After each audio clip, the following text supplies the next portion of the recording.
ونعوذ بالله من شرور أنفسنا ومن سيئات أعمالنا.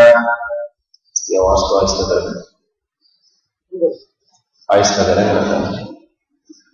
من يهده الله فلا مضل له ومن يضلله فلا هادي له. ونشهد أن لا إله إلا الله وحده لا شريك له. ونشهد أن سيدنا وحبيبنا وشفيعنا وسندنا محمدا عبده ورسوله صلى الله تعالى عليه وعلى آله وأصحابه وبارك وسلم تسليما كثيرا كثيرا. أما بعد فأعوذ بالله من الشيطان الرجيم. بسم الله الرحمن الرحيم. وآت ذا القربى حقه والمسكين وابن السبيل ولا تبذر تبذيرا.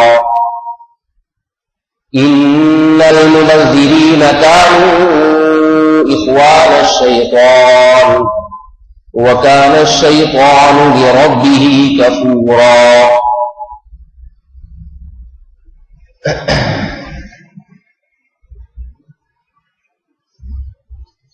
اللہ تعالی نے انسان کو دوسری مخلوق پر جو فوقیت دی ہے، فضیلت دی ہے، وہ فضیلت اس کی باطنی صفات کی وجہ سے ہے. اس کے دل کی جو صفات ہے ظاہری صفات کی وجہ سے نہیں ہے. باطن کا مطلب دل اور اس کے اندر دل جن صفات سے محلہ ہو، مزین ہو.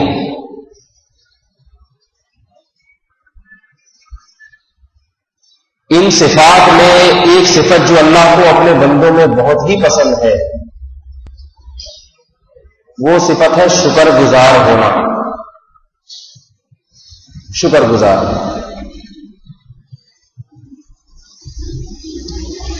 جو بھی آپ پر احسان کرے آپ اس کے شکر گزار ہو جائیں، یہ صفت ہے. اور فرمایا کہ من لم یشکر الناس لم یشکر اللہ. جو لوگوں کا شکر گزار نہیں ہوتا وہ اللہ کا بھی شکر گزار نہیں ہوتا. لوگوں کا حق ادا کیے بغیر اللہ کا حق ادا کرنا بھی ممکن نہیں ہے. آج کے بیان میں تھوڑی سی اس پہ روشنی ڈالوں گا، لوڈ شیڈنگ کے باوجود، کہ آج لوگ کس طرح سے احسان فراموشی کرتے ہیں.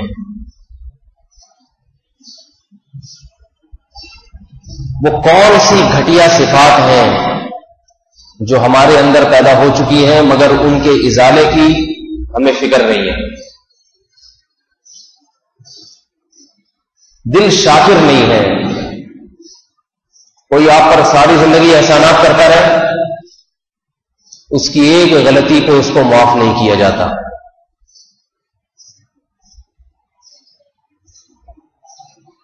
دل میں یہ نیت کر لیں کہ انشاءاللہ اپنے دل کو شاکر بنانا ہے، شکر گزار بنانا ہے.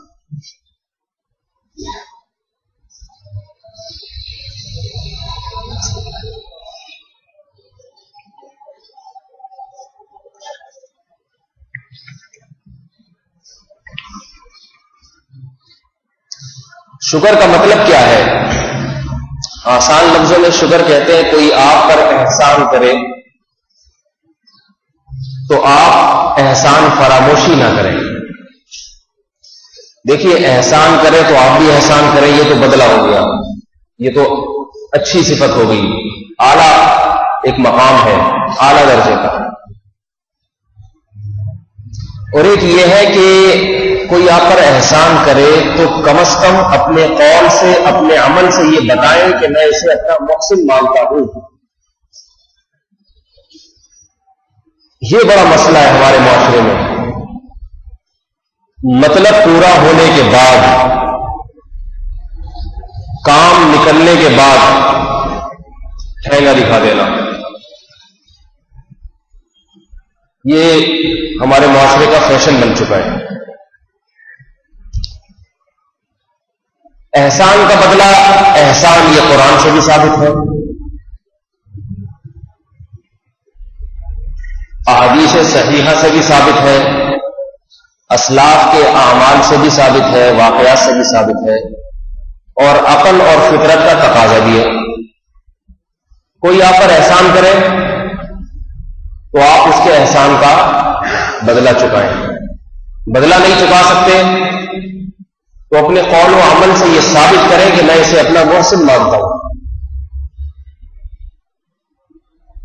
قرآن سے کیسے ثابت ہے؟ فرمایا هل جزاء الاحسان الا الاحسان۔ اللہ فرماتے بتاؤ کیا احسان کا بدلہ احسان کے سوا کچھ اور ہو سکتا ہے؟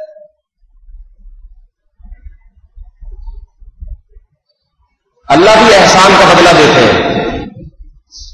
قرآن مجید میں آتا ہے کہ جب اہل جنت جنت میں داخل ہو جائیں گے تو اللہ ان سے کیا فرمائیں گے؟ جزاء بما کنتم تعملون، تم نے دنیا میں ہمیں یاد رکھا، دنیا کی رنگ رلیوں میں ہمیں تم بھولے نہیں، تو آج میدان حشر کی سختیوں میں ہم تمہیں یاد رکھیں گے، بھولیں گے نہیں۔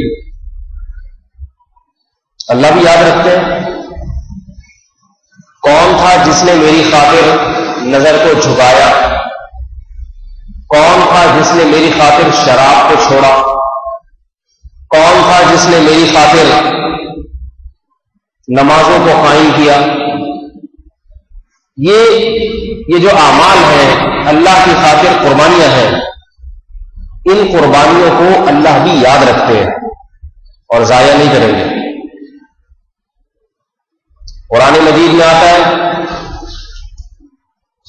کہ دنیا میں جو اللہ والے لوگ ہیں وہ غربا اور مساکین کو کھانا کھلاتے ہیں،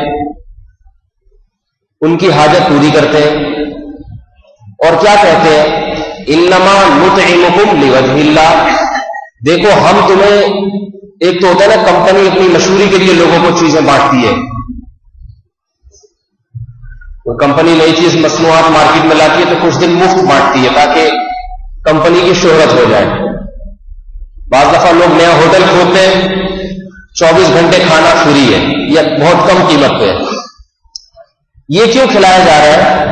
یہ لوجہ اللہ نہیں ہے، اللہ کے لیے نہیں ہے، یہ اپنے ہوٹل کو مشہور کرنے کے لیے۔ اللہ فرماتے ہیں کہ ہمارے بندے جب لوگوں کو کھانا کھلاتے ہیں، غریبوں کو، تو کیا کہتے ہیں؟ انما نطعمکم لوجہ اللہ، ہم تمہیں اللہ کو خوش کرنے کے لیے کھلاتے ہیں، لا نريد منکم جزاء۔ آواز آ رہی ہے آپ لوگ کو صاف؟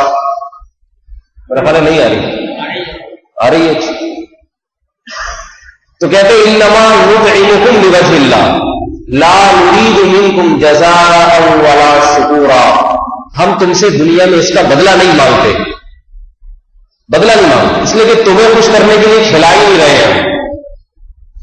تمہارے پیٹ میں جو لقمہ اتارا جا رہا ہے تمہارا پیٹ بھرنے کے لیے نہیں، اصل مقصد ہے انا نخاف من ربنا، ہمیں ڈر ہے قیامت کے دن بدعمالیوں کے سبب ہم جب پکڑے جائیں گے تو آج تمہاری مصیبت کو ہم دور کریں گے، تو اللہ یہ ہمارا عمل یاد رکھے گا اور قیامت کے دن اللہ اس عمل کی وجہ سے ہمیں قیامت کی مصیبتوں سے بچائے گا۔ دیکھو اللہ کے لیے کسی کو ایک لقمہ بھی کھلایا جائے تو اللہ اس احسان کو بھی یاد رکھتے ہیں، اللہ نہیں بھولتے۔ تو اللہ کی کیا صفت ہوئی کہ جو اللہ کے لیے کچھ کرے گا اللہ پھر مصیبت میں اس کے کام آئے گا، اس کے لیے بہت کچھ کرے گا۔ اللہ بھی شکور ہیں، قدردان ہیں۔ رسول اللہ صلی اللہ علیہ وسلم کی بھی یہی صفت، آپ صلی اللہ علیہ وسلم پر کوئی احسان کرتا تو آپ اس کے احسان کو یاد بھی رکھتے اور بدلہ بھی چکاتے۔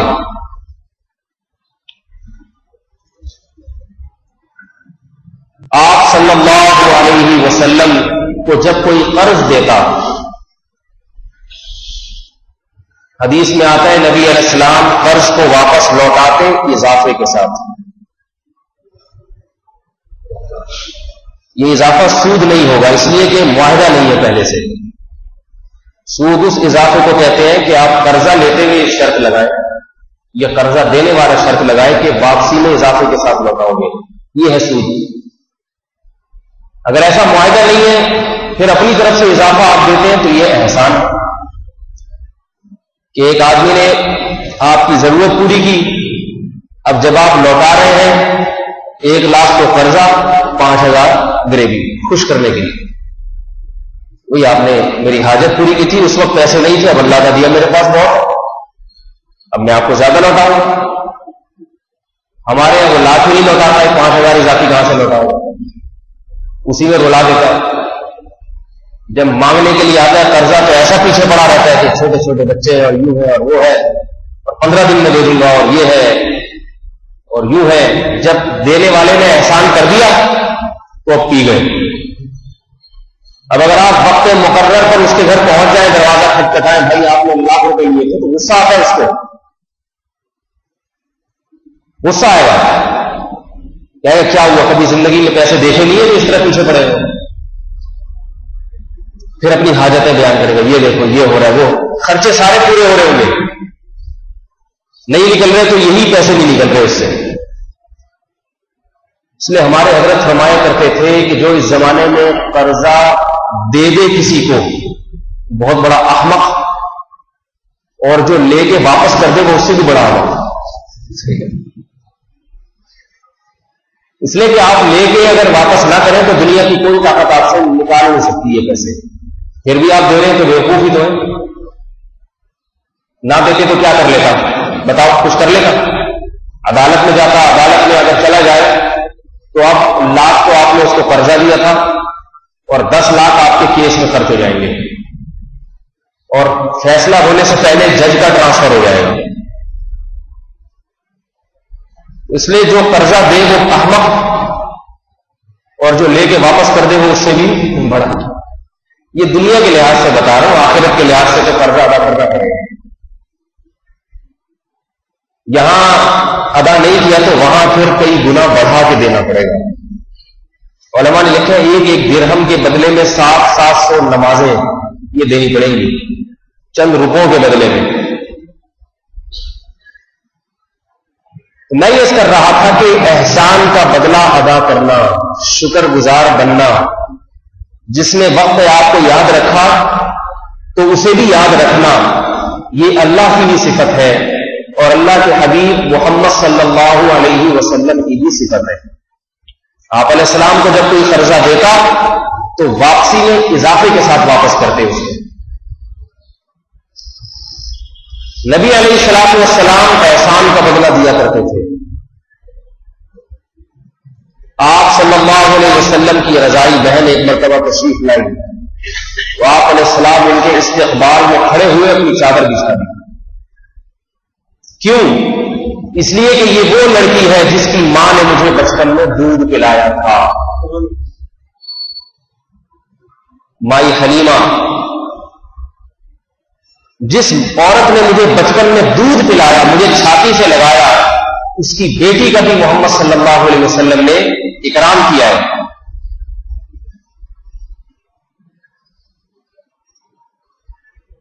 آپ صلی اللہ علیہ وسلم کی یہ صفت تھی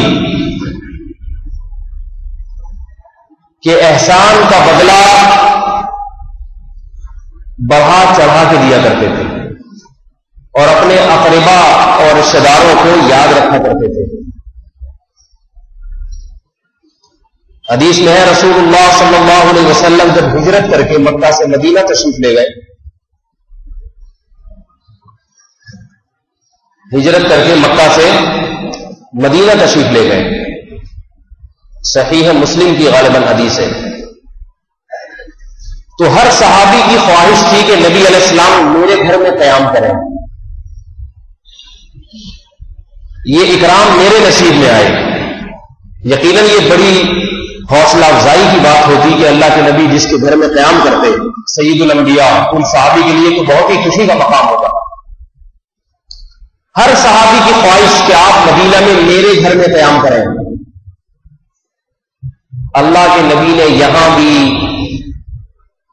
اپنے محسنین کو یاد رکھا اور فرمایا این اخوان بنی عبد المطلب.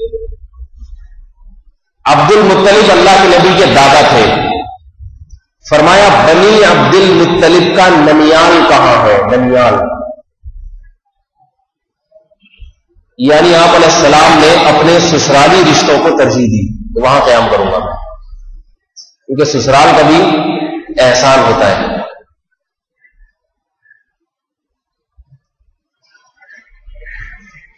نبی علیہ السلام نے اپنے عمل سے بھی احسان کا بدلہ چکایا. حدیث میں آتا ہے کہ ابو بکر کے علاوہ جس کے مجھ پر جو بھی احسانات تھے میں نے دنیا میں ان کا بدلہ چکا دیا. یقیناً چکایا ہوگا. اور فرمایا ابو بکر کا بدلہ اللہ قیامت کے دن چکائے. حالانکہ حقیقت میں دیکھا جائے تو ابو بکر کا نبی پر احسان نہیں تھا، بلکہ نبی کا ابو بکر کا احسان تھا. مگر جس کی طبیعت میں جو باصلاحیت لوگ ہوتے ہیں، جن میں کچھ صلاحیت ہوتی ہے، بڑے لوگ ہوتے ہیں، وہ یہ نہیں دیکھتے کہ دوسرے کے مجھ پر احسانات کیا ہیں، میرے دوسرے پر احسانات کیا ہیں. وہ یہ دیکھتے ہیں کہ دوسرے کے مجھ پر احسانات کیا ہیں.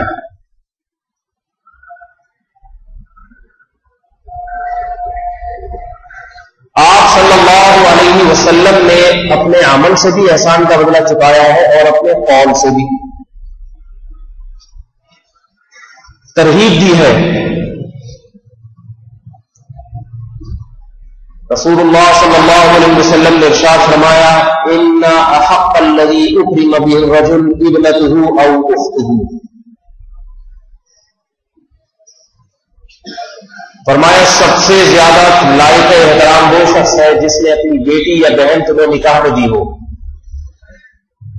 اس نے احسان کیا تمہارے اوپر، اپنے جگر کے ٹکڑے کو تمہارے حوالے کر دیا.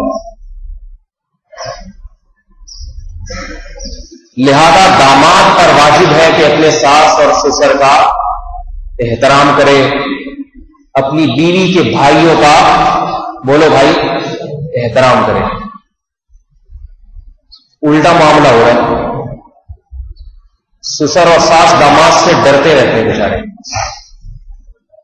طلاق نہ دے دے گئی،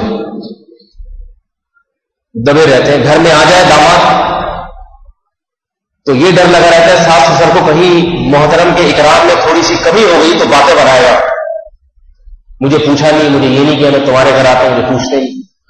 یہ زنانہ پن سمجھتے ہیں، زنانہ پن، نسوانیت. مرد میں نسوانیت اچھی نہیں لگتی. میں ایسے ہیجڑوں کو جانتا ہوں، ہیجڑے ہی کہوں گا ایسے آدمی کو میں، جن کے سسرال میں جھگڑے اس بات پہ ہوتے ہیں کہ ہم سسرال گئے تو ہمیں پوچھا ہی. تمہیں پوچھا نہ ہوتا تو اپنی بیٹی تمہیں کیوں دے دی ہوتی میرے بھائی؟ کوئی اپنے گھر کا فرد تمہارے حوالے کر دے تو یقیناً اعتماد ہوگا تبھی تو حوالے کیا. مجھے پوچھا ہی نہیں. شریعت نے اس پر واجب کیا تھا کہ یہ اپنے ساس اور سسر کا احترام کرے. وہ پال رہے ہیں اس منحوس کو، 6 لاکھ کا جہیز بھی دیا ہوا ہے اس منحوس کو. اب یہ موضوع پھر ایسا میرا دماغ پر بلڈ پریشر ہائی ہو جاتا ہے. صحیح بات، یہ مجھے ایسے مل کر کے یہ باتیں مجھ سے بیان نہیں ہوتی کہ میں بتاؤں یہ مناسب نہیں ہے. دامادوں کا ایسے جانا مناسب، یہ مناسب نہ ہونے کی کیا بات ہے؟ بےغیرتی ہے، بے شرمی ہے، ہیجڑا پن ہے، مخنث پن ہے، نیچ اور گھٹیا حرکت ہے. کان سے پکڑ کے ایسے دماغ کو باہر نکال دو.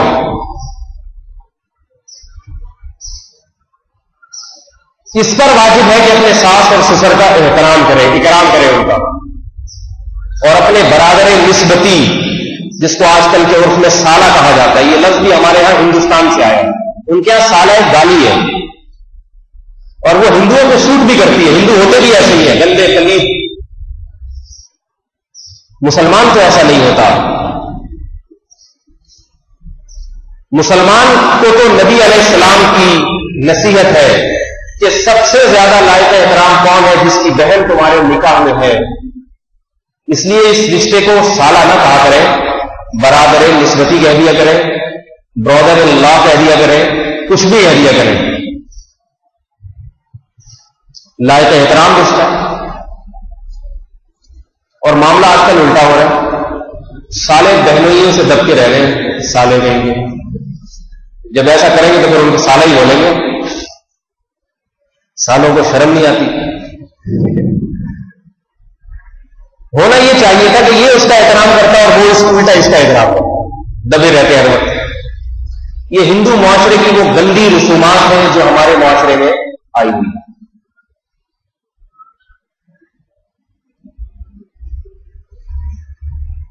تو رسول اللہ صلی اللہ علیہ وسلم نے اپنے قول سے بھی ترغیب دی اور اپنے عمل سے بھی ترغیب دی. قول سے ترغیب کی ایک مثال میں نے آپ کو دی.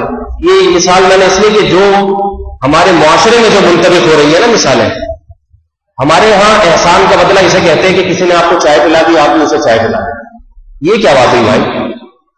اصل تو جو آپ کے محسنین ہیں، اصل جن کی زندگی بھر کا ساتھ ہے، ان کا بدلہ چکاؤ، ان کے ساتھ احسان کرو. قارون کو اللہ نے کیا کہا؟ احسن کما احسن اللہ الیک. خدا نے تجھے اتنی دولت دی ہے، تجھ پر احسان کیا ہے، تو اس کا بدلہ ادا کر، اس کا شکر ادا کر. اللہ کو تو نہیں دے سکتا، اللہ کی مخلوق پہ خرچ کر.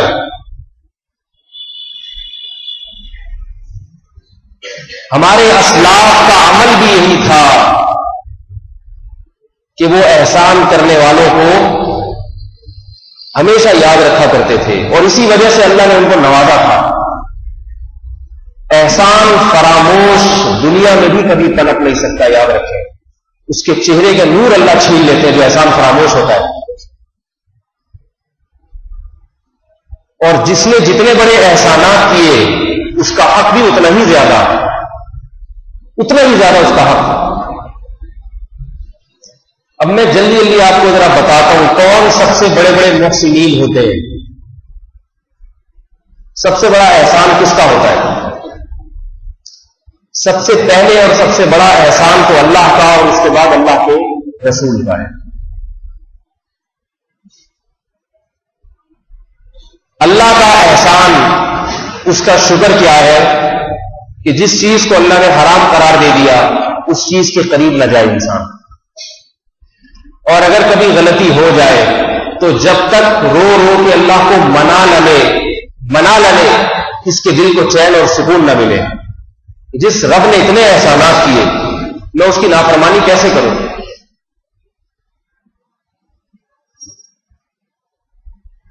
رسول صلی اللہ علیہ وسلم کے احسانات کا بدلہ کیا ہے؟ شکر کیا ہے؟ کہ آپ صلی اللہ علیہ وسلم کی اتباع کی جائے اور آپ صلی اللہ علیہ وسلم کے لیے اللہ سے دعا کی جائے.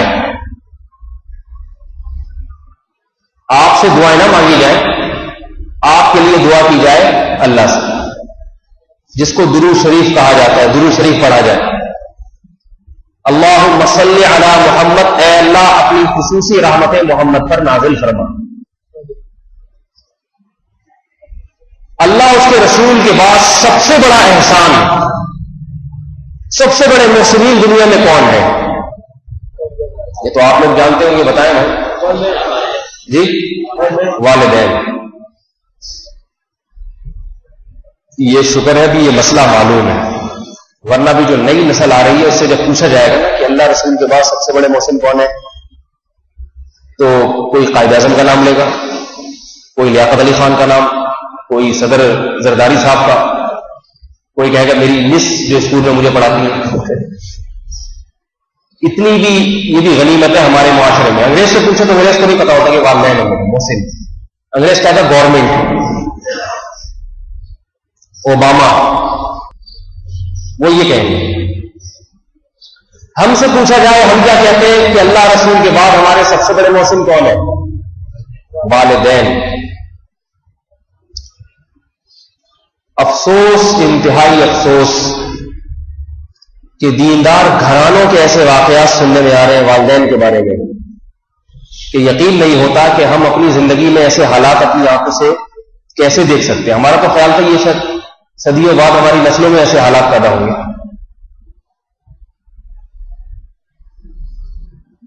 آج ماں باپ کے ساتھ اولاد اس وقت تک اچھا سلوک کرتی ہے جب تک والدین اولاد کی مرضی کے مطابق چلتے رہیں. سمجھ آ رہی ہے بات؟ میرے خیال میں نہیں آ رہی سمجھ. جب تک والدین اولاد کی مرضی کے چلتے رہے تو اولاد ماں باپ سے اچھا سلوک کرتی رہتی ہے. جہاں باپ نے یہ جتلانا شروع کر دیا کہ میں باپ ہوں، میری مرضی چلے گی، اس گھر میں تمہاری نہیں چلے گی، وہاں اولاد کے تیور بدل جاتے ہیں. اولاد دفتر میں اپنے باس کو سمجھتی ہے، اس کو پتا ہے کہ یہاں اس کی مرضی چلے گی، میری نہیں چلے گی، لیکن اپنے گھر میں اپنے باپ کو باپ نہیں سمجھتی. جوان اولاد کہتی ہے اس گھر میں میری مرضی چلے گی، میرے باپ کی مرضی نہیں چلے گی.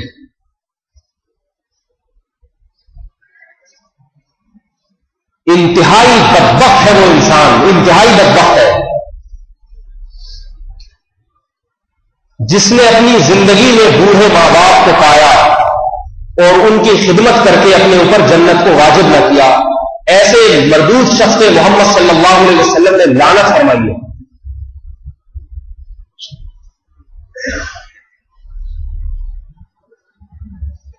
اور ایک بات یہ بھی آپ کو بتا دوں معذرت کے ساتھ، یہ بتانی تو خواتین کو چاہیے مگر ہمت نہیں ہے. آپ ان کو بتا دیتے، آپ اپنی اپنی ذمہ داری پہ اپنی اپنی بیگمات کو بتا دیں، اپنی ذمہ داری پہ میرے حوالے کے بغیر. صحیح ہے. تو عورتیں ویسے ہی کہتی ہیں کہ یہ ہمارے شوہروں کو جو ہے نا ورغلاتے رہتے ہیں. یہ بات بھی یاد رکھیں کہ عورت پر شوہر کا بہت احسان ہوتا ہے. اسے نکاح کر کے گھر میں لاتا ہے، عزت دیتا ہے، اسے ساری زندگی کھلاتا پلاتا ہے، زندگی میں بھر کھلاتا ہے اسے. لیکن بہت زیادہ مشاہدہ ہے کہ جس وقت بچے جوان ہو جاتے ہیں عورت پھر ان بیٹوں کا ساتھ دیتی ہے، اپنے شوہر کا ساتھ نہیں دیتی. جہاں اختلاف ہوا ماں بیٹوں کی طرف ہو جاتی ہے اور پھر دونوں مل کے اس بوڑھے آدمی کو جس کا گھر، جس کی دولت، تعلیم پہ جس نے خرچ کیا، ساری زندگی کما کے ان کو کھلاتا رہا، عورت اپنے جوان بیٹوں کے ساتھ مل کے اس کو ایسی عبرت کا نشان بناتی ہے. تھوڑے دنوں میں اطلاع آتی ہے کہ برین ہیمریج ہو گیا یا آگے دھڑ پہ فالج گر گیا. ایسی عورت بھی جہنمی اور ایسی اولاد بھی جہنم کی آگ کی مستحق ہے. یاد رکھیں یہ بھی احسان فراموشی ہے. اور آج کل عورتیں یہ کام بہت ہی ڈھٹائی کے ساتھ کر رہی ہیں. ٹیلی ویژن نے ان کو بہت شیر بنا دیا ہے. ہر وقت عورت کے حقوق کی بات. مدر ڈے منایا جا رہا ہے، فادر ڈے کا کوئی تصور نہیں ہے معاشرے میں.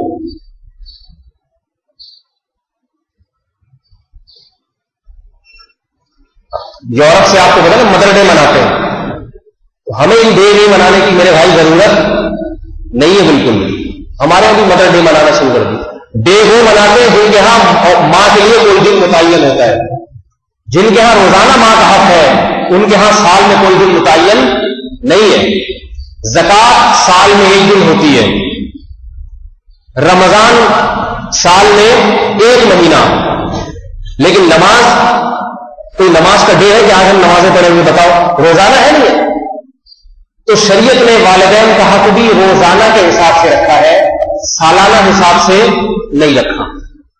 انگریز چونکہ ماں باپ کو پوچھتا ہی نہیں ہے، لہذا اس نے اپنی جھیپ مٹانے کے لیے، ذلت مٹانے کے لیے سال میں ایک دن متعین کیا ہوا ہے کہ ویسے تو پورے سال پوچھنے کی توفیق نہیں ملتی، تو چلو سال میں ایک دن ہم ذرا تھوڑا سا ماں کو ہیلو ہائی کر لیا کریں گے، تھوڑا گفٹ پارسل کر دیا. یہ ان کے گھٹیا معاشرے کی گھٹیا حرکتیں ہیں جو ہمارے معاشرے میں آ رہی ہیں. اب ہونا چاہیے کہ فادر ڈے بھی منائیں. فادر ڈے بیچارے اس لیے مناتے کہ فادر کا کسی کو پتہ ہی نہیں ہوتا. سمجھ آ رہی ہے بات؟ فادر ڈے منائیں گے تو بہت سے مسائل کھڑے ہو جائیں گے. 6 مہینے پہلے سے ڈی این اے ٹیسٹ کی رپورٹیں آنا شروع ہو جائیں گی. پہلے فادر کو تلاش کے کرو، فادر ہے کون. فادر ہی کا پتہ نہیں ہوتا. پھر پتہ چل بھی جائے تو ان کے ہاں فادر کے کوئی حق ہے ہی نہیں. ایک بات خوب یاد رکھیں، شریعت میں ماں کا حق یقیناً باپ سے 3 گنا زیادہ ہے، لیکن یہ حسن سلوک میں ہے، اچھے اخلاق، خوش اخلاقی میں ہے. اطاعت میں، فرما برداری میں، آرڈر جس کا چلے گا تو اس میں شریعت نے باپ کو مقدم کیا ہے. کبھی خواتین میں بیان کا موقع ملا تو خواتین کو تھوڑی ڈانٹ لگاؤں گا میں. یہ بڑھاپے میں اپنے شوہر کو بڑی پریشان کرتی ہیں، اپنے جوان بیٹوں کے ساتھ مل کے بیٹوں کو بھی ورگلا دیتی ہیں. حالانکہ عورت کو چاہیے اپنے بیٹوں کو کہے کہ بیٹے یہ میری زندگی میں تم سے پہلے آیا تھا، یہ جو تمہارا باپ ہے اس نے مجھے ٹھکانہ دیا تھا، اگر یہ مجھے طلاق دے دیتا، چھوڑ دیتا، میری زندگی ہمیشہ کے لیے برباد ہو جاتی. اس نے میری کڑوی کسیلی ہر بات کو برداشت کیا، میرے ساتھ نباہ کیا اور مجھے بڑھاپے تک اپنے گھر میں جگہ دی، عزت احترام کے ساتھ کماتا رہا، کھلاتا رہا. آج اگر اس سے کوئی غلطی ہوگی تو میں اس کی غلطیوں کو نظر انداز کروں گی اور میں اس کا ساتھ دوں گی، تمہارا ساتھ نہیں دوں گی. تمہارے مجھ پر احسانات نہیں ہیں بلکہ میرے تم پر احسانات ہیں. میں نے تم کو پالا ہے. مائیں اولادوں کو پالتی ہیں، اولاد ماں کو پالتے ہیں. تمہارے کوئی احسان نہیں ہے، میں نے تمہیں پالا ہے اور پالا بھی اسی کی دی ہوئی آمدن سے، اسی کے دیے ہوئے گھر سے، گھر میں رہ کے پالا ہے تمہیں. کاش عورتوں میں یہ صلاحیت پیدا ہو جائے، لیکن ہمارا میڈیا عورتوں میں یہ صلاحیت پیدا ہونے نہیں دے گا. کیوں؟ میڈیا ہمیں ہمارے خاندانی نظام کو برباد کرنا چاہتا ہے. وہ چاہتے ہی کہ اس میں کوئی اچھے غیرت مند لوگ پیدا ہو اس معاشرے میں. تو میرے بھائی، اطاعت اور فرما برداری میں یہاں جتنے جوان لوگ بیٹھے ہیں، جب ماں اور باپ میں کسی مسئلے میں اختلاف ہوا کرے، آرڈر کے معاملے میں، وہ کہہ رہے یہ کرو، ماں کہہ یہ کرو، تو شریعت کس کی بات کو ترجیح دیتی ہے؟ بولو بھائی، باپ کی بات کو. ماں کے لیے جائز نہیں ہے کہ اپنے شوہر کے حکم کی خلاف ورزی کرے. محاذ بنا لیتے ہیں، ماں کی طرف ہو جاتے ہیں، اس بوڑھے کو اذیت میں ڈال دیتے ہیں. وہ کر کچھ نہیں سکتا اس بڑھاپے میں. جوانی میں عورت پریشان نہیں کرتی اس کو زیادہ، اس کو پتہ ہی چھوڑ دے گا تو میں تو گئی کسی. بچے بھی چھوٹے چھوٹے کہاں لے کے جاؤں گی. پوری زندگی اس کو نچوڑ دیا، اس کی دولت حاصل کرتی رہی. اب بوڑھا ہو گیا تو اب ہر وقت اس کو تانے کوس لیں، وہ بیچارہ تڑپ تڑپ کے مر جاتا ہے. یہ بھی احسان فراموشی ہے. یہ کیا ہے؟ احسان فراموشی. لیکن اس احسان فراموشی میں اس بوڑھے کا بھی بڑا دخل ہوتا ہے، اس کی تربیت کا بھی بہت دخل ہوتا ہے. اس میں بچپن سے اپنی اولاد کو انگلش اسکولوں میں پڑھایا ہوتا ہے کہ پیسہ کما کے لائیں گے. بچے پڑھ رہے ہیں سٹی اسکول میں، آغا خان اسکول میں. یہ اتنے اچھے اچھے اسکول ہیں نا، میں آپ کو کیا بتاؤں. ان اسکولوں میں پڑھے ہوئے بچے دولت مند تو بن جاتے ہیں مگر انسان کے بچے نہیں بنتے. یہ بتا دوں آپ کو میں. تعلیم کی بات نہیں ہے، تعلیم تو سب میں ایک ہی جیسی ہوتی ہے. وہ کلچر اور ماحول جو دیا جاتا ہے ان کو، وہ کلچر پاکستانی یا اسلامی کلچر نہیں ہے، وہ یورپ کا کلچر ہے. اس میں بچے کو یہ سکھایا جاتا ہے باقاعدہ. لڑکیوں سے غیرت اور شرم کھرچ کھرچ کے نکالی جاتی ہے. ماں باپ خوش ہوتے ہیں. یونیفارم ہی دیکھ لو، لڑکیوں کی ٹانگیں ننگی کرنے کا تعلیم سے کیا تعلق ہے؟ بتاؤ میرے بھائی. آپ اپنے بچوں کو تعلیم کے لیے داخل کرتے ہیں نا اسکول میں، تو اس کا بچی کی ٹانگیں ننگی ہونے سے کیا واسطہ؟ یونیفارم میں ٹانگیں ننگی بچی کی. میں ڈیفینس جانا ہوا تو ایک اسکول کے بچوں کی چھٹی ہوئی 8ویں 9ویں کلاس، تو لڑکیاں اتنے کپڑے پہن کے نکل رہی ہیں بچیاں. میں حیران اس پر ہوا کہ تعلیم کا اس سے تعلق کیا ہے؟ بچے پورے ڈھکے ہوئے، لڑکے جو ہے نا پورے، لڑکا پورا کسا ہوا ہوتا ہے یونیفارم میں، کہیں سے بھی نظر نہ آئے، اور لڑکیوں کے لباس آدھے آدھے. وہ پورے کپڑے پہن کے اگر پڑھ سکتا ہے تو یہ بچی پورے کپڑے پہن کے کیوں نہیں تعلیم حاصل کر سکتی؟ اس کا مطلب ہے تعلیم مقصد نہیں ہے، بے غیرت اور بے شرم بنانا مقصد ہے۔ اور جس بچی میں شرم اور حیا نکل جائے تو پھر وہ اپنے باپ کی مرضی سے شادی نہیں کرے گی، وہ اپنا جیون ساتھی اپنے لیے خود تلاش کرے گی۔ ابا سے کہے گی آپ مجھے اس معاملے میں مشورہ دے سکتے ہیں، یہ بھی آپ بڑے ہیں اس لیے مشورہ لے رہی ہوں آپ سے میں، باقی اس میں دخل اندازی کی آپ کو اجازت نہیں ہے۔ اور جیون ساتھی تلاش کرنے میں کافی ٹائم لگ جاتا ہے، کیونکہ آج کل جتنے بھی جیون ساتھی ہیں وہ پہلے ٹائم پاس کرنے کے لیے دوستیاں لگاتے ہیں، شادی کا ان کے پاس ٹائم نہیں ہے، وہ 15 لڑکیوں سے دوستیاں لگا رہے ہیں۔ تو یہ کلچر میرے بھائی ہمارے معاشرے میں پیدا ہو رہا ہے۔ اگر آپ کو اپنی اولاد کو اپنا فرما بردار بنانا ہے، بڑھاپے میں سہارا بنانا ہے، تعلیم کا میں ہرگز مخالف نہیں ہوں، تعلیم کا تو میں شاید آپ سے زیادہ اہمیت کا قائل ہوں، لیکن ایسے ماحول میں بچے کو تعلیم نہ دو جہاں بچہ ڈاکٹر تو بن جائے گا مگر انسان نہیں بنے گا، انجینئر تو بن جائے گا مگر انسان نہیں بنے گا۔ ایسے ایسے واقعات پڑھے لکھے بچوں کے سامنے آ رہے ہیں، باپ کو کہنا گھر سے نکل جاؤ یہاں سے، باپ ہاتھ اٹھانے کے لیے مارے تو باپ کو ہاتھ اٹھانا شروع کر دیتے ہیں، اس کو ہاتھ دکھانا شروع کر دیتے ہیں۔ یہ پڑھے لکھے بچوں کی بات کر رہا ہوں، پڑھے لکھے نوجوانوں کی بات کر رہا ہوں۔ ہم نے بھی اپنے باپ سے مار کھائی ہے الحمدللہ، اور بغیر کسی وجہ سے کھائی ہے۔ ایک دفعہ میں مسجد میں مناظرہ کر رہا، ہمارے ابا پہنچ گئے اور مناظرہ بھی میں مولوی بن چکا تھا، بحث مباحثہ ہو رہا کسی سے مسجد میں پھڈا ہو رہا، غلطی سامنے والی کی تھی میری نہیں تھی۔ ہمارے ابا کو مخبری ہو گئی کہ آپ کا بیٹا مسجد میں بیٹھے ہوئے کسی سے جھگڑا کر رہا ہے۔ ہمارے ابا آئے اور 2-4 کس کس کے سب کے سامنے لگا دیے، ٹھیک ٹھاک طریقے سے گوشمالی ہو گئی۔ ہمارے تو تصور میں الحمدللہ یہ بات نہیں آئی کہ ہم ان کے ہاتھ کو کے مقابلے میں اپنے ہاتھ اٹھائیں، کیوں مارا جا رہا ہے؟ مسجد میں سب کے سامنے ہماری کوئی عزت ہی نہیں ہے کیا؟ باپ کے سامنے اولاد کی کوئی عزت نہیں ہوتی۔ اولاد کی عزت اگر ہے تو اسی میں ہے کہ باپ اگر مارے تو آپ مسکرا کے مار کھا لیں، یہ عزت دار لوگ اس بنیاد پہ آپ کی عزت کریں گے۔ دیکھو باپ کے سامنے اس نہیں کہتا، اور بغیرت دوست کہیں گے کہ تیرا باپ تجھے دوستوں کے سامنے مار کے چلا گیا اور تو نے کچھ نہیں کہا۔ یہ بغیرت، یہ ذلیل لوگوں کا کام ہے۔ ہمارے والد صاحب نے ٹھگائی لگائی سب کے سامنے، ہم پتلی گلی سے نکل لیے وہاں سے کھا کے ٹھگائی۔ پھر مجھے خیال آیا کہ والد صاحب کو میں نے بہت تکلیف پہنچائی ہے، تو رات کو 2:30 بجے سو رہے تھے، میں نے اٹھایا ان کو سوتے ہوئے اور ان سے معذرت کی۔ یہ کوئی بہت بڑا کمال یا کارنامہ نہیں تھا، یہ کوئی میں اپنے کوئی ایسے واقعات نہیں سارے ہم نے بڑی خدمتیں کی، ہم نے بھی کوئی خاص خدمت نہیں کی، لیکن کم از کم اتنا تھا کہ باپ نے اگر مارا ہے، غلط بھی مارا ہو، اولاد کو باپ کے سامنے ہاتھ اٹھانا یا بدتمیزی کرنا، اس کا حق ہمارے معاشرے میں بلکہ ہماری شریعت میں نہیں ہے بھائی۔ ابھی ایسے لوگ سامنے آ رہے ہیں، باپ نے ہاتھ اٹھانے کے لیے مارا، اولاد سامنے آ کے کھڑی، مائیں سامنے آ کے کھڑی ہو جاتی ہیں۔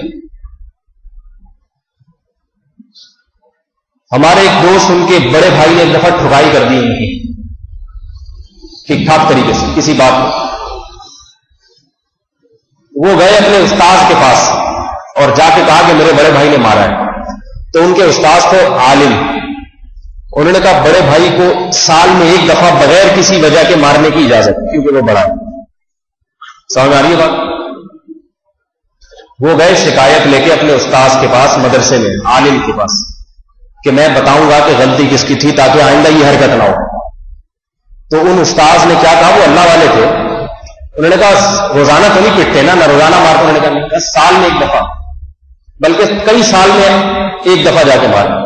تو انہوں نے کہا یہ تو 5-6 سالوں میں ایک دفعہ مارا۔ میری رائے یہ ہے کہ بڑا بھائی اگر سال میں ایک دفعہ بغیر کسی وجہ کے مار دے، یہ بتانے کے لیے کہ میں بڑا ہوں تو چھوٹا، میں تیرا باپ کی جگہ ہوں تو میرے باپ کی جگہ نہیں ہے، تو اس کا حق بڑے بھائی کو ہونا چاہیے، ورنہ کسی وجہ سے تو دوست بھی دوست کے مکہ مار دیتا ہے بھائی، پھر فرق کیا ہوا بڑے بھائی اور چھوٹے بھائی میں؟ کسی وجہ سے تو دوست کے آپ ایک مکہ مارے وہ بھی مارے گا آپ کے۔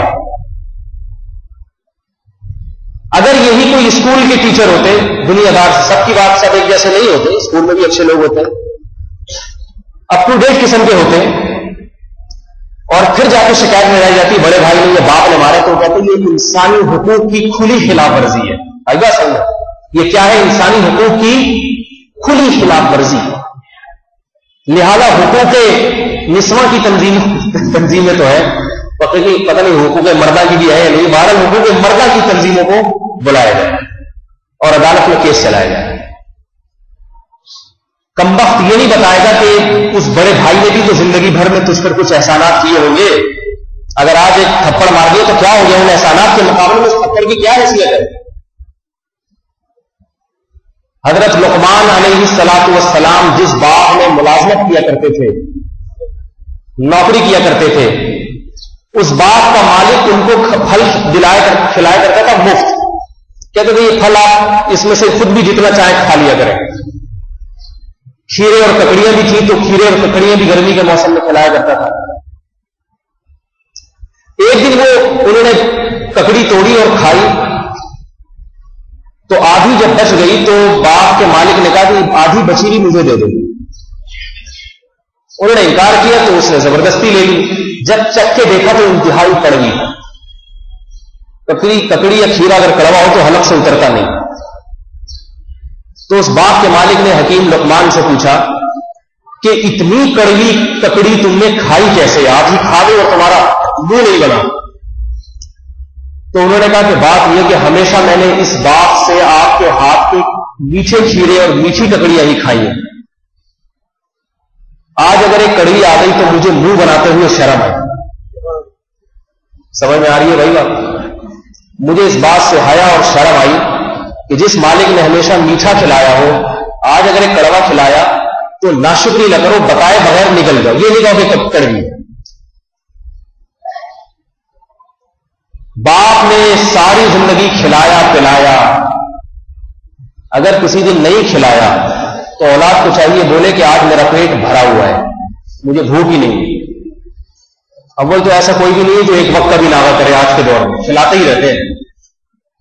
اگر باپ ایک وقت ہاتھ کھینچ لے نہیں بھائی تو اولاد یہ نہ کہ ہائے بھوکا مار دیا، بولے کوئی بات نہیں، میرا پیٹ بھائی مجھے بھوک ہے ہی نہیں۔ رسول اللہ صلی اللہ علیہ وسلم نے ارشاد فرمایا کہ حدیث کا مفہوم ہے کہ دنیا میں جتنے بھی گناہ ہیں ان کی سزا ضروری نہیں کہ دنیا میں مل جائے، لیکن فرمایا کہ والدین کا نافرمان، حدیث کا مفہوم ہے اس نافرمان کو اللہ دنیا میں ہی سزا دیتے ہیں۔ اور تاریخ کی کتابوں میں یہ بات لکھی ہوئی ہے کہ اللہ نے دنیا میں ایسے لوگ بھی ہیں والدین کی نافرمانی کی وجہ سے، بنی اسرائیل میں ایسے لوگ بھی ہیں جن کو والدین کی نافرمانی اور بداخلاقی کی وجہ سے بندر اور خنزیر کی شکل میں اس دنیا میں تبدیل کیا۔ ایک شخص ابو درداء رضی اللہ تعالیٰ عنہ کے پاس آیا۔ حضرت ابو درداء بہت بڑے صحابی اور مفتی تھے۔ اس نے ابو درداء رضی اللہ تعالیٰ عنہ سے پوچھا کہ میرے والد ہیں جو میری بیوی کو ناپسند کرتے ہیں، ستاتی ہوگی، باپ کو سسر کو ستاتی ہوگی، بہت زیادہ بد اخلاق ہوگی، میرا والد مجھے حکم دیتا ہے کہ میں اس بیوی کو طلاق دے دوں، لیکن میں دینا نہیں چاہتا، تو میں کیا کروں؟ مسئلہ سمجھ میں آیا بھائی؟ گرل فرینڈ نہیں، بیوی جس سے باقاعدہ نکاح ہوا ہے، شادی ہوئی ہے۔ آج گرل فرینڈ نہیں چھوڑی جاتی باپ کے کہنے سے، باقاعدہ بیوی شادی شدہ، لیکن وہ بیوی تنگ کرتی تھی شوہر کے باپ کو، بہت زیادہ بد اخلاق تھی۔ باپ نے بیٹے کو حکم دیا کہ اس بیوی کو طلاق دے دو۔ وہ بیٹے مسئلہ پوچھنے کے لیے آئے ابو درداء رضی اللہ تعالیٰ عنہ کے پاس، صحابی کے پاس۔ ابو درداء بہت بڑے بزرگ صحابی تھے، مفتی تھے، عالم تھے، ابو دردہ رضی اللہ تعالیٰ عنہ نے بہترین جواب دیا. یہ نہیں کہا کہ دے دو طلاق، بلکہ ایسا جواب دیا کہ جس میں شریعت پر عمل بھی ہو جائے اور عمل کی ترغیب بھی ہو جائے، کیونکہ پتا تھا اس کے لیے طلاق دینا مشکل کام. جواب دیا، فرمایا سمعت النبی صلی اللہ علیہ وسلم یقول، میں نے محمد صلی اللہ علیہ وسلم کو یہ کہتے ہوئے سنا ہے، رضا الرب فی رضا الوالد و سخط الرب فی سخط الوالد. میں نے محمد صلی اللہ علیہ وسلم کو یہ کہتے ہوئے سنا کہ جس نے خدا کو راضی کرنا ہے اسے باپ کو راضی کرنا پڑے گا، اور جس نے خدا کو ناراض کرنا ہے وہ باپ کو ناراض کر دے. کیا مطلب؟ کہ اگر اللہ کو راضی کرنا چاہتے ہو تو ایسی بیوی کو طلاق دے دو. آج گرل فرینڈ نہیں چھوڑی جاتی، بیوی کہاں سے چھوڑی جائے گی؟ شادی ہونے کے بعد ایسے لوگ ہیں جو باپ اور ماں کو پوچھتے ہی نہیں. ڈے منا رہے ہیں، مدر ڈے. بیوی ڈے تو کوئی نہیں مناتا، وہ تو روزانہ اس کے پاس جا رہا ہے. انگریز مناتے ہیں بیوی گرل فرینڈ ڈے کوئی مناتے ہیں؟ وہ ایک دن مناتے ہیں، وہ اس میں بھی اس لیے نہیں کہ وہ ایک ہی دن پوچھیں گے، پورے سال پوچھتے ہیں تو پھر اس دن اور زیادہ پوچھیں گے، ساری اخلاقی حدود سے باہر نکل جائیں گے. ویلنٹائن ڈے وہ اس لیے مناتے ہیں. اور مدر ڈے کا مطلب پورے سال میں پوچھنا، صرف اس دن تھوڑا سا ہیلو ہائی کر لینا ہے تاکہ پتا چلے کہ ہم بھی پیدا ہوئے تھے. ماں کا پتا چلے گا تو پتہ بھی چلے گا آپ بھی پیدا ہوئے تھے باقاعدہ.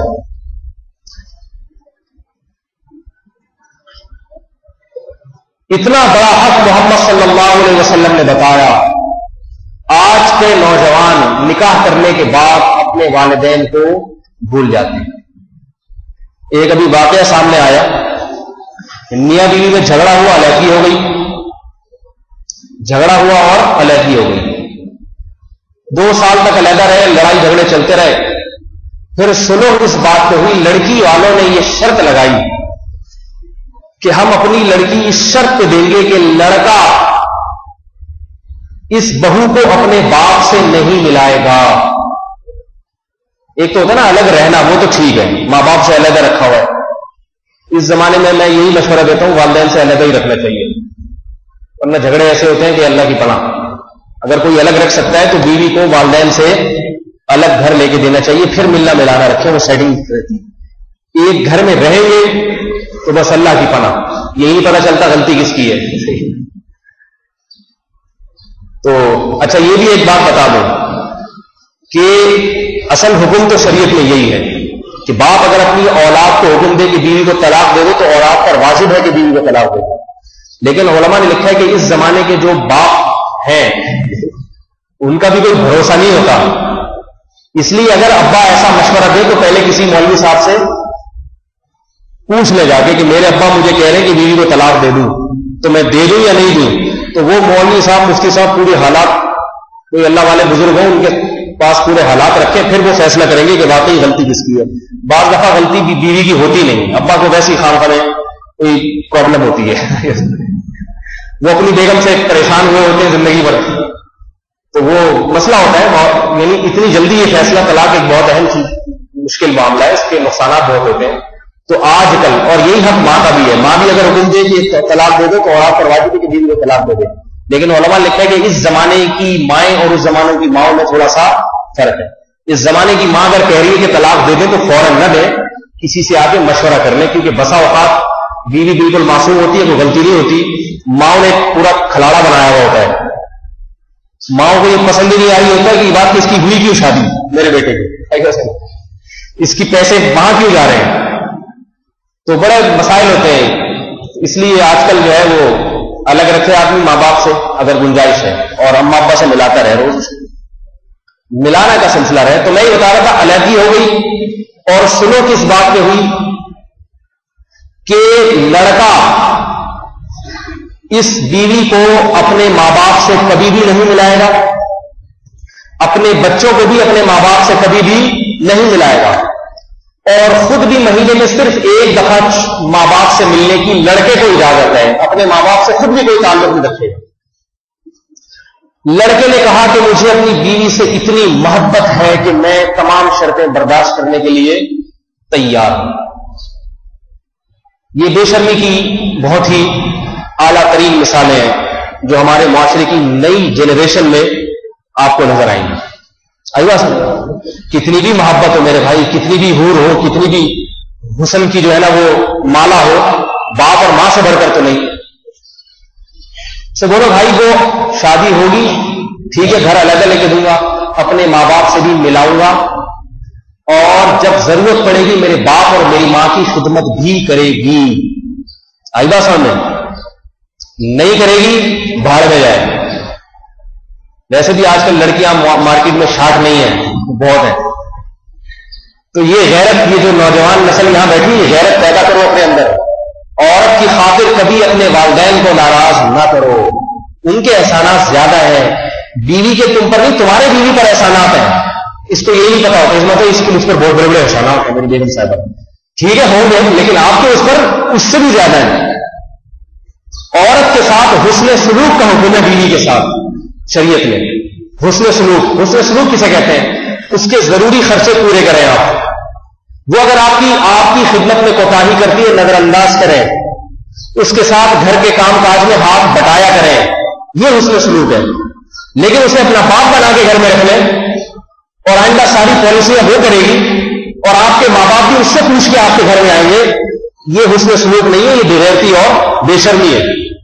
نہیں آئی سمجھ میں؟ ریپیٹ کر دیتا ہوں ایک دفعہ، پھر اس کے بعد بیان ختم کرتا ہوں. یہ خلاصہ ہے بیان کا.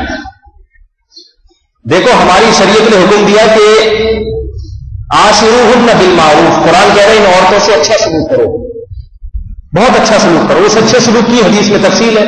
جیسے اللہ کے نبی نے امہات المؤمنین کے ساتھ اچھا سلوک کیا، خرچہ پانی پورا ملنا چاہیے، ٹھیک ہے نا، نان نفقہ پورا ہونا چاہیے. اگر خدمت میں کوتاہی کرتی ہے نظر انداز، کھانا ٹائم پہ نہیں پکڑا کوئی بات نہیں، تھوڑا سا دیر بھوکا رہ لوں گا، برداشت کرو، اچھا سلوک. اور اپنے ماں باپ کے گھر جانے کا کہتی ہے تو خامخواہ کی پابندیاں نہ لگاؤ. چلو جی اپنے اماں ابا کے گھر ایک ہفتہ رہ کے آ جائیں. اس کے والدین آپ کے گھر آتے ہیں، ان کا اکرام کرو، تانے پوسنے نہ دو، ان کو اکرام کرو. بھی میری بیوی کے رشتہ دار آئے ہیں، ان کو عزت دو، بھائی آتے ہیں عزت دو. یہ تو ہے حسن سلوک، اس کا تو شریعت میں حکم ہے.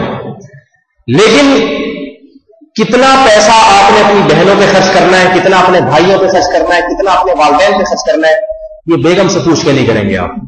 سمجھ آئیے نا بات؟ آج یہ چیز بھی بیگم سے پوچھی جاتی ہے. بیگم 50,000 اماں کو دینا چاہ رہا ہوں، دے دوں؟ کہے گی نہیں، میرے بچوں کے ہوتے نہیں، اپنی اماں پہ ماں پہ خرچ کرتا چلا جا رہا ہے. تو ان سے بولے تیرے ہیں میرے نہیں ہے کیا؟ بچے آپ کے جتنے وہ خیر خواہ اس سے زیادہ آپ خیر خواہ ہیں.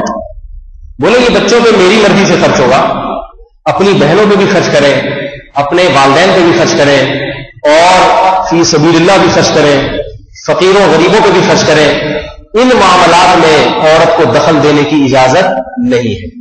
سمجھ میں آ رہی ہے بات؟ کوئی بہن خدا نخواستہ لاوارث ہو گئی بیچاری، طلاق ہو گئی، اس کو آپ اپنے گھر میں اس کو پناہ دینا چاہتے ہیں، رکھنا چاہتے ہیں، رکھیں آپ. بولے ایک کمرہ میری بہن کے لیے. طلاق یافتہ عورتوں کی بڑی کثرت ہو گئی. سو بیگم کا نہیں، تو بولے نہیں کچھ نہیں ہوتا، یہ خونی رشتہ ہے، یہ پہلے ہے، صحیح نا، تم بعد میں آئی ہو. اور آپ کے والدین، بوڑھے والدین آپ کے گھر آ کے رہنا چاہتے ہیں، تو رہنا چاہتے ہیں، آپ بیوی سے بولو کہ میرے ماں باپ اس گھر میں رہیں گے، میں اپنے ماں باپ کی خدمت کے لیے اپنے باپ اور ماں کو اس گھر میں رکھوں گا. اس میں مشورے اگر لینا شروع کر دیے میرے بھائی، تو یہ خوش اخلاقی نہیں ہے، یہ بے شرمی اور بے غیرتی ہے. اس میں والدین کا حق مارا جاتا ہے. اور یاد رکھو شریعت میں والدین سے زیادہ حق کسی کا بھی نہیں. محمد صلی اللہ علیہ وسلم نے مشہور حدیث ہے، جبریل علیہ السلام نے منبر پہ قدم رکھا اور فرمایا آمین. پھر ایک دعا مانگی، آپ علیہ السلام نے فرمایا آمین. جبریل نے منبر کے دوسرے سیڑھی پہ قدم رکھا، آپ صلی اللہ علیہ وسلم نے فرمایا آمین. جبریل علیہ السلام نے تیسری سیڑھی پہ قدم رکھا، آپ علیہ السلام نے فرمایا آمین. صحابہ نے پوچھا یا رسول اللہ آپ نے کس چیز پر آمین کہا ہے؟ آپ صلی اللہ علیہ وسلم نے فرمایا میں نے پہلی سیڑھی پہ قدم رکھا، جبریل نے ایک بدعا کی، میں نے اس پر آمین کہا. دوسری سیڑھی پہ قدم رکھا، جبریل نے بدعا کی، اس پر میں نے آمین کہا. ان بدعاؤں میں سے ایک یہ بھی کہ جبریل نے کہا، بدعا کی کہ اے اللہ جس شخص کو والدین ملے زندگی میں اور بوڑھے ہو جائیں، بوڑھے کے لفظ اس لیے کہ بوڑھوں کی خدمت زیادہ ہوتی ہے، جوان کی کوئی خدمت نہیں ہوتی، اور اس نے اس بوڑھے والدین کی خدمت کر کے جنت نہ کمائی، بوڑھے ماں باپ کی بے پناہ خدمت کر کے جنت کو اپنے اوپر واجب نہ کیا، ایسے شخص پر اللہ کی لعنت. جبریل علیہ السلام نے بدعا مانگی